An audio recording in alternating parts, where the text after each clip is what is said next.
Assalamualaikum warahmatullahi wabarakatuh.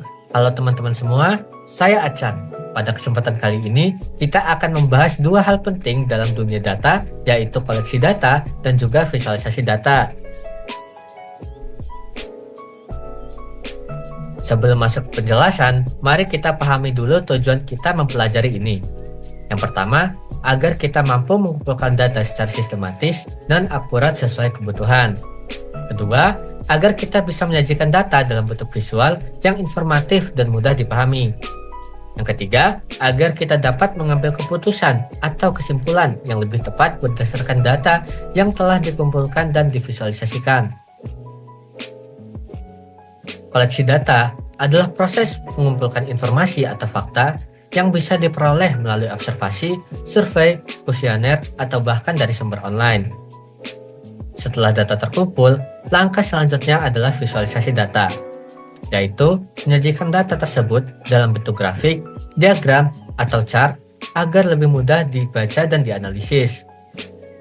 Dengan visualisasi, kita bisa lebih cepat melihat pola, tren, dan insight penting dari data tersebut. Selanjutnya, mari kita praktek sama-sama yuk.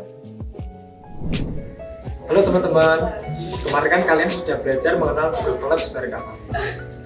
Nah, sekarang kita lanjut belajar koleksi data dan visualisasi data. Tapi sebelum itu, kenalin dulu, namaku Ade. Dan nggak usah lama-lama lagi, cus kita belajar bareng. Nah, hal pertama yang harus kalian lakuin adalah menyiapkan website yang akan di-scraping. Untuk kali ini, kalian bisa gunakan website yang sama denganku ya, yaitu website infokerja.net. Kalau kalian udah nyiapin websitenya, sekarang kita bisa lanjut ngoding di Google Colab. Perlu diperhatiin ya teman-teman, scraping data itu kode programnya bisa berbeda-beda menyesuaikan dengan website yang akan di-scraping. Untuk kali ini, teman-teman bisa ikutin aku dulu ya. Gas yuk kita ngoding. Langkah pertama, kita import dulu ya teman-teman beberapa library yang kita butuhkan. Di sini kita import request buat ngambil data dari website, kemudian Beautiful Shop buat ngeparsing HTML-nya, terus Pandas buat nyimpan hasil scraping ke dalam tabel, dan yang terakhir kita import time, yaitu untuk kasih jeda waktu agar nggak dianggap spam sama websitenya. Nah, untuk langkah selanjutnya kita akses halaman pencarian dari infokerja.net yang merupakan website yang sudah kita siapkan tadi.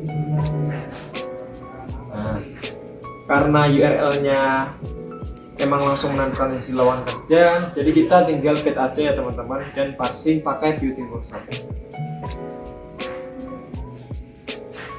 Lanjut di langkah ketiga, di bagian ini kita cari semua elemen artikel karena masing-masing artikel biasanya mewakili satu lowongan kerja. Langkah selanjutnya kita siapin dulu list kosong buat nyimpen data yang kita ambil. Misalnya di sini kita ambil judul lowongan, kemudian link detail, nama perusahaan, dan lokasi kerja. Setelah kita siapin list kosong tadi, selanjutnya kita mulai looping ke setiap artikel. Di sini kita mulai cari tag H3 untuk ambil judul dan linknya. Setelah itu kita akses halaman detail dari lowongan itu. Di sana biasanya ada informasi tentang perusahaan dan lokasi penempatan. Jadi simpelnya ya teman-teman, kita ketika kode program kita menemukan judul yang ini, tulisan yang besar ini, maka kode program akan masuk ke detail lowongan dan menampilkan informasi yang kita cari. Dan itu berulang terus-menerus ya teman-teman sampai lowongan yang kita cari habis. Balik lagi ke kode programnya. Di sini jangan lupa kita tambahkan sleep dengan indeks 1 supaya servernya nggak ngeblokir kita karena terlalu sering akses. Dan untuk langkah yang terakhir ya teman-teman, semua data kita masukin ke dalam data frame biar rapi. Di sini kita bisa lihat hasilnya dalam bentuk tabel yang keren dan gampang dibaca. Nah, selanjutnya kita akan coba jalankan kode programnya ya teman-teman. Kita coba jalankan. Nah, kita tunggu terlebih dahulu karena masih dieksekusi.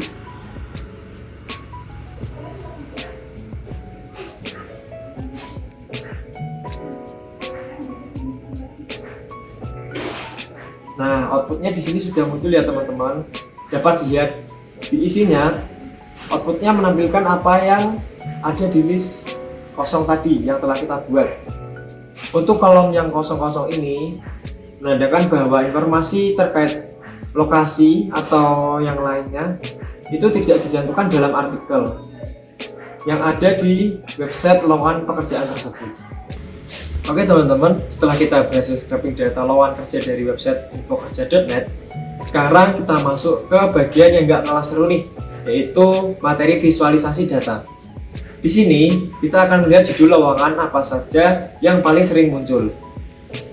Nah, masuk di langkah pertama visualisasi data, kita import dulu ya library-nya. Di sini kita pakai dua library untuk bikin grafiknya biar kelihatan lebih kece.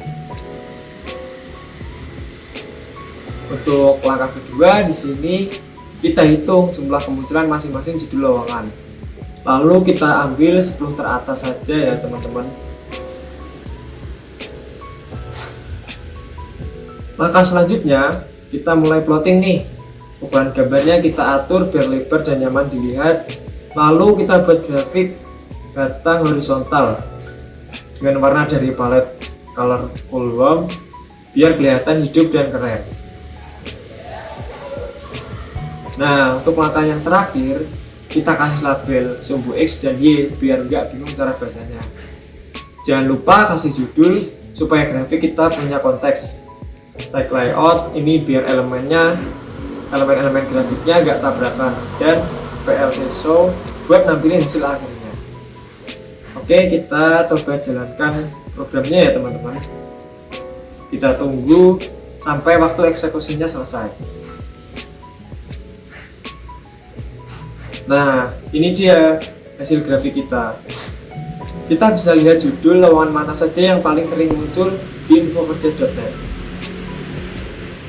Nah, itu tadi untuk yang grafik batang atau diagram batang. Dan untuk berikutnya teman-teman, sekarang kita coba bentuk visual yang berbeda, yaitu pie chart atau grafik lingkaran. Grafik ini cocok banget buat ngasih gambaran proporsi dari masing-masing judul pekerjaan. Pertama-tama kita hitung dulu berapa kali tiap judul lowongan pekerjaan muncul di data kita. Langkah selanjutnya kita ambil 5 judul teratas saja ya teman-teman, biar pie chartnya nggak terlalu ramai. Nah, sisanya kita kelompokkan dalam kategori lainnya.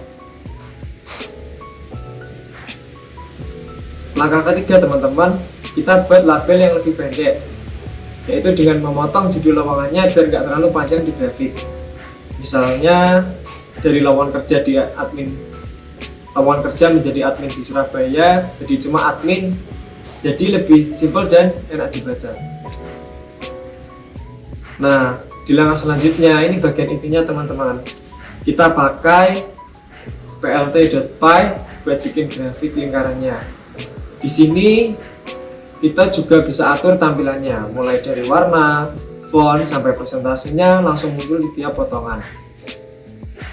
Dan langkah yang terakhir, kita tambahin judul grafik dan juga legenda di samping, biar makin informatif teman-teman.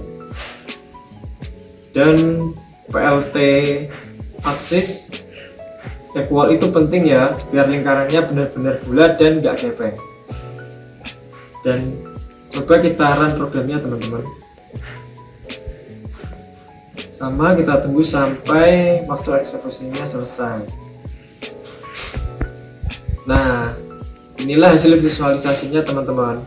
Dari sini kita bisa langsung tahu judul lowongan pekerjaan mana yang paling dominan dan seberapa besar kontribusi lainnya dibanding 5 besar.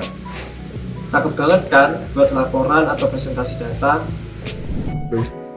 Nah, itu tadi teman-teman, belajar sekaligus praktik koleksi data dan visualisasi data. Semoga apa yang kita pelajarin tadi itu bisa bermanfaat ya teman-teman. Nah, kalau kalian kebingungan ngikutin praktekku tadi, Aku bakal share full kode programnya di akhir video ya teman-teman. See you. Itu saja penjelasan singkat mengenai koleksi data dan visualisasi data. Semoga bisa memberikan gambaran awal yang jelas tentang pentingnya dua proses ini dalam pengolahan informasi. Terima kasih atas perhatiannya teman-teman. Wassalamualaikum warahmatullahi wabarakatuh.